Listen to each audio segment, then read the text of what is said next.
Hello, and welcome to the Presenter Mastery Podcast. I'm Lucas, the amateur. And I'm David, the expert. And together, we're your weekly guides to unlocking the power of presentation skills. And today's subject is one for all the procrastinators out there. It's, oh my God, I have a presentation tomorrow, I need to prep it, and I need to do it fast. The joyous feeling of excitement, eh? Yeah. That is part of procrastination, isn't it? If you don't feel excited, you don't do it. If you don't feel forced to do it, you don't do it. But then suddenly one day before, you start to feel excited and forced at the same time. Whoop, whoop. Well, I had a thing with that all through my childhood school. Yeah.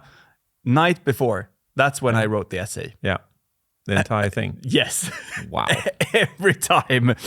And that made me fast as a writer. Yeah. And apparently I was really good at doing it because I always got the grade that I was aiming for, Okay. Which was not the lowest one. No. I went out of school with good grades. But so, yeah, it kind of got ingrained because I was so busy with doing other things. Yeah. I've become much better at it. But yeah, creating a presentation fast, yeah. I can relate to the eagerness of doing it. But then if we are in the position of just having to create one fast, I have one tomorrow, I have one on Friday, what are some key structures to just fall into so I know, okay, nail these 3 things and you're good to go? Okay. All right, so a couple of ideas I have for you, Lucas, because this is obviously about your presentation on Friday for the company. Whatever do you mean? You've timed this beautifully. You're like, I'm running out of time, David. I've got this episode I'm going to do now. The episode is for you, Lucas. I understand that, and I'm happy to help you. So I want your presentation to be as good as possible. My quick and first answer would be that you do what you shouldn't do. You build your presentation in PowerPoint. So I don't know, get 10 slides out of there, 1 message per slide. Okay, and then you go to spices, the 136 spices, and you add variation for each slide.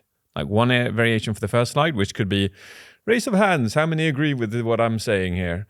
And on slide number 2, you go, I'm going to add a metaphor to this story. Yeah, so the metaphor about the wheat field or whatever. Sinking boats, flying spaceships. And then the 3rd slide, I'm going to pull out the flip chart, and then I'm going to draw some stuff on that. And then on my 4th slide, I'm going to use props. I'm going to use props. I'm going to bring a glass of water. Yes, and I'm going to use that, and I'm going to use that as a prop for the thing I'm talking about. Yeah. Ooh, I'm on a roll now. And on slide number 5, I'm going to add a story. Yeah? You do that. So 10 slides and 10 spices. You're good. That'll be good. Yeah, that'll nice. be good. And that's cool. fairly easy. Yeah. My second answer to this would be structure, where there's a beautiful structure which goes past, present, and future. And it is super powerful because you can literally end up on a wedding where a person goes, and Lucas has prepared a speech which we're all looking forward to. Lucas, please stand up. And you're like, I have not prepared a speech, but I can't get away from it now. And you stand up, and then you go, past, present, future. David, yes, that structure. I'm going to use that. And then you go, past. I remember, I think it was 1996 when I met the groom. Oh, what a day it was. La, la, la, la, la, la, la. And this happened. My experience of this person's personality is the following. I love you so much. Present. We are now here on this particular day to wed Maria and David. Oh, what a day. What a day. Look at the sunshine. They picked the perfect day. Smart people. Future. I can foresee the future. I can foresee that they're going to have a wonderful, wonderful wedding, followed by a wonderful, wonderful life, and so on and so forth. So you can get away with a lot of stuff by just doing past, present, future. It sounds very good for a speech. Mm-hmm. Would you do a full full presentation. It'll work for you on Friday. You can go, we were here a year ago and you were all looking so skeptical.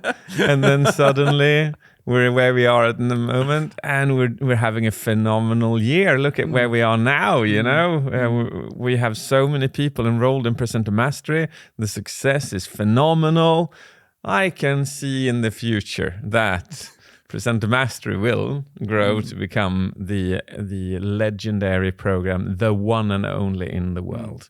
So do use the combination. That's the structure. Yeah, the first bit was, and then 10 slides with 10 spices. There we go. I know. Nice. I'm going to see this, aren't I? Yeah. I'm going to see this. I'm gonna be looking at you and I'm gonna smile because I'm going to have a lot of fun. Yeah. Yes. All right. And my third answer would be stories. So if you've got we're talking practically no time at all. You go, what are my 3 main talking points? What do I want to get through here? And then you tell 3 stories. Because people love stories. And they are the most powerful thing around. Association, memory, attention, immersion, emotion. The list just goes on. They're like the Pandora's box of all presentation skills. When you open that thing, it has power, my man. So if very little time, we're talking maybe not a day even, but just hours, I'd go, what are my 3 main talking points? Which 3 stories can I attach to each talking point? And then just go. There you go. Easy. That's it, man. That'll help you a lot. Yeah. And if one would have, say, 3 days, it would even be possible to do the past, present, future structure, adding the spices and the presentation and building in stories in it. Yeah.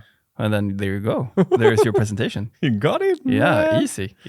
There is one more way which I've had to use twice in my life, and it works spectacularly well. We're now talking about not 3 days, not 1 day, not 3 hours. We're talking 30 minutes. Maybe even 10 minutes. Imagine someone comes up to you, Lucas, and they go, hey, it's great that you've signed up for the presentation that we're doing now in 10 minutes. It's going to be fantastic to just hear you talking about the new funnel system, right? And you go, what? I haven't signed up. What is this? I'm confused. And then you walk in and you go, hello. It's great being here with you again. We were here yesterday as well. Now, I've been thinking, the funnel system, going backwards and forwards. I've been planning. I've been spending a lot of time putting something together. But then I realized, based on our conversations that we all had with each other yesterday, is that the questions that you had, that's where the core was. That's where the information got at its best. So I want to do this. I want you all to just take 1 minute to write down the question, your question, the one you want answered.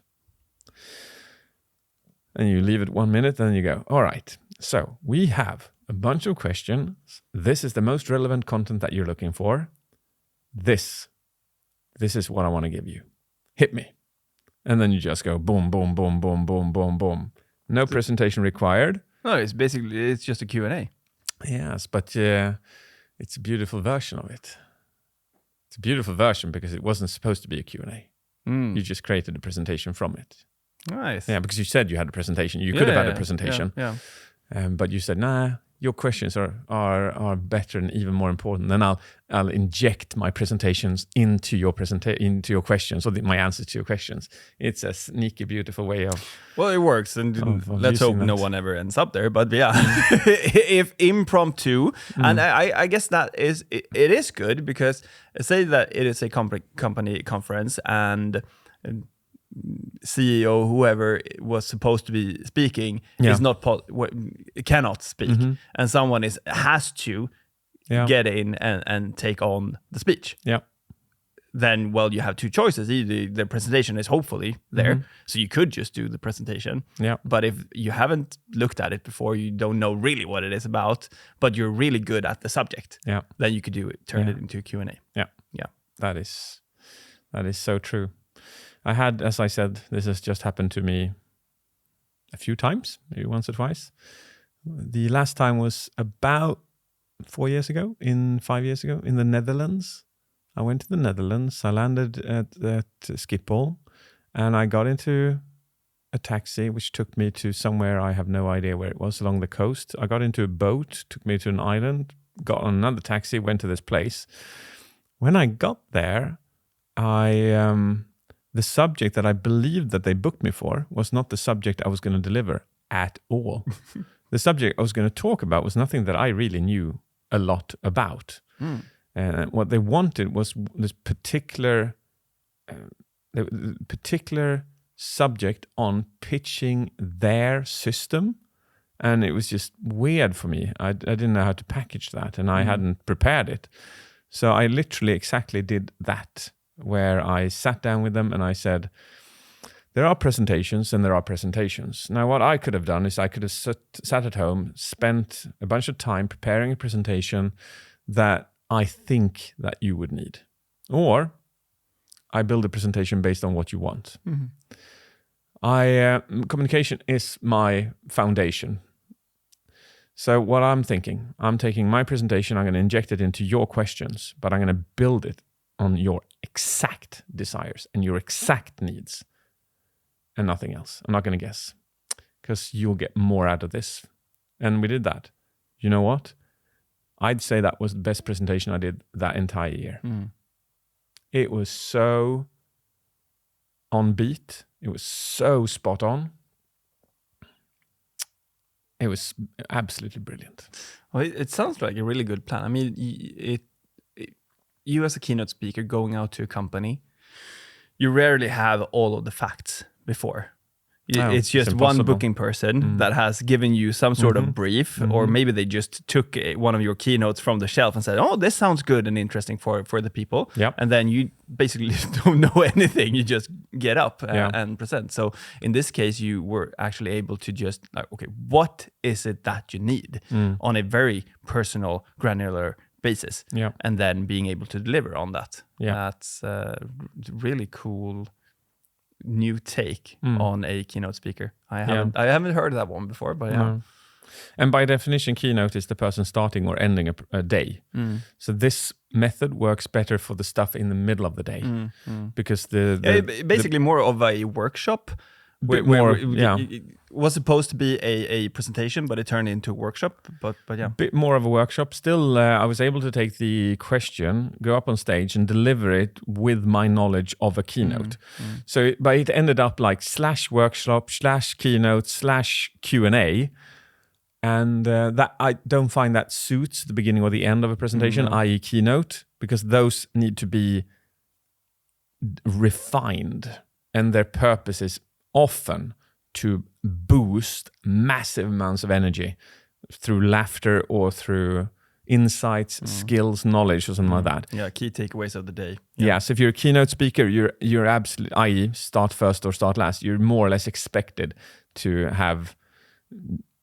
be brilliant. Stuff in the middle, then you can get away with unexpected brilliance. Nice. Yeah. Thought for a second you said it not as important. But Unexpected brilliance was a way better take on that. Yeah.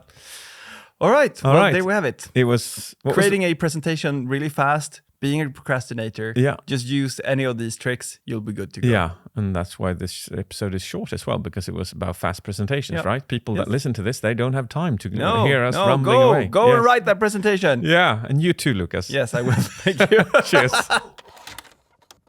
And the summary was the past, present, and future. Yes. Well, build your presentation in PowerPoint. Yeah. Use 10 slides, one message per slide. Yes. Add spices, one variation to each slide. Yes. Then you could go into structure. Use the past, present, future. Good one. Add stories. What are my 3 key main talking points? what stories can I connect to those points? To each story, yeah. Yes. Yeah, to each. And if you're really late to the party and you need something else to do, you can turn your presentation into a workshop/Q&A/presentation. Yes, that is brilliant. And as we've just got started with this pod, it would be amazing if you as a listener can share it.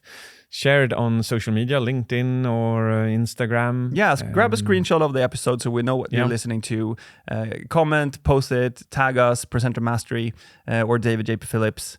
And we'll love to see what you're listening to and what your key takeaways from the podcast is. And also give us some feedback on it. Just generally, send us a DM like, you love this. Yeah. What do you want us to talk about more and stuff like 100%. that? We answer to everything that we get in. So that's just... Let's start to be a bit interactive here, right? Yeah, okay. 100%. Right. That's it. Okay. Off you go. And you as well, Lucas. Your presentation is on Friday. Use that 100%. stuff now. Yeah. Bye-bye. Cheers. Bye.